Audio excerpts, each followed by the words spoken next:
Hello friends, welcome to my second video. I hope कि आप लोग अच्छे होंगे। चलिए, इसके पिछले वीडियो में हम आप त्रिकोणमिति के बारे में बताए थे कि त्रिकोणमिति का परिचय बताए थे, इससे रिलेटेड जो है सूत्र बताए थे और जो है बताए थे कि त्रिकोणमिति जो होता है वह समकोण त्रिभुज पर आधारित होता है। और हमने जो समकोण त्रिभुज के बारे में लिखा भी था और उसके पूरे टॉपिक को बताया भी था कि कौन सी क्या क्या होता है। अब जो हम लोग करते हैं कि त्रिकोणमिति के क्वेश्चंस जो है यहाँ पे 8 एक्सरसाइज जो है 8.1 8.1 का एक बहुत ही इंपॉर्टेंट क्वेश्चन है।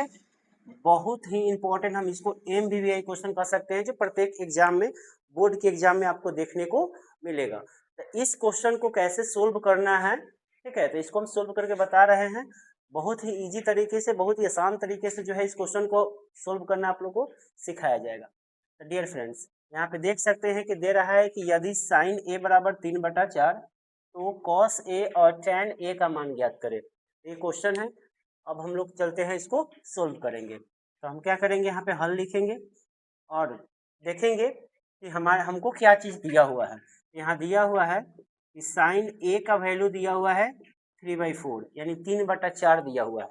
तो पहले हम क्या करेंगे कि साइन का वैल्यू दिया हुआ है तो इसे पता करेंगे कि यह P दिया हुआ है, S दिया हुआ है, B दिया हुआ है। पहले तीनों को पता कर लेंगे। जब ये तीनों पता हो जाएगा तब उसके बाद कॉस और टेन का मान उसमें क्या करेंगे, फिल करेंगे। तो देखिए डियर फ्रेंड्स, आपको बताया गया था कि साइन का जो होता है वह सूत्र क्या होता है। तो इसका सूत्र होता है P/H। साइन का सूत्र क्या होता है, P/H।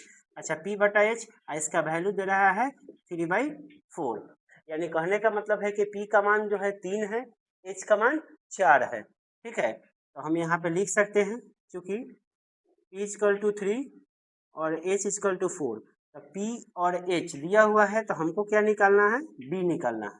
अब B का सूत्र आपको पिछले वीडियो में बताया गया था कि B बराबर सूत्र होता है क्या चीज़, तो हो जाता है H² - P²।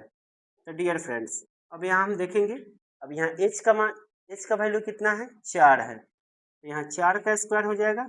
फिर उसके बाद P का वैल्यू कितना है, 3 है, तो यहाँ पे 3 का स्क्वायर हो जाएगा। फिर हम इसको हल करेंगे। अब 4 का स्क्वायर यानी 16 हो जाएगा। फिर 3 का स्क्वायर 9 हो जाएगा। अब 16 में से क्या करेंगे, 9 को घटाएंगे तो कितना होगा, 7 आएगा। ठीक है, अब ये आएगा रूट के अंदर, तो 7 का तो वर्गमूल नहीं निकलेगा, तो इसलिए रूट B का मान जो हो जाएगा √7 हो जाएगा। अब हमसे पूछ रहा है, किसका मान पूछ रहा है, कॉस ए का। तो हम यहाँ लिखेंगे कॉस ए का, कॉस ए बराबर, अच्छा कॉस का सूत्र आपको पता होगा, इसका सूत्र होता है B/H। अब देखिए B का मान कितना है, √7 हो जाएगा।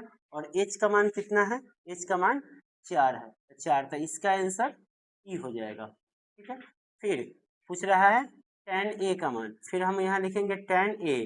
अब देखिए, अब tan A का सूत्र क्या होता है, tan का सूत्र आपको बताया गया है कि P/B होता है। अब देखिए P का वैल्यू कितना है, P का मान है 3 और B का मान कितना आया है, √7, तो यही जो है इसका आंसर E हो जाएगा। तो इस तरह से जो है बहुत ही आसान तरीके से जो है इस क्वेश्चन को आप क्या कर सकते हैं, हल कर सकते हैं। और ये आपको एग्जाम में देखने को भी मिलता है, पेपर में भी क्वेश्चन आता है, 2 नंबर का क्वेश्चन पूछेगा। आई होप कि आपको ये समझ में आ गया होगा। फिर अगला क्वेश्चन हम लोग अगले वीडियो में करेंगे। तब तक के लिए धन्यवाद। Good night to all of you.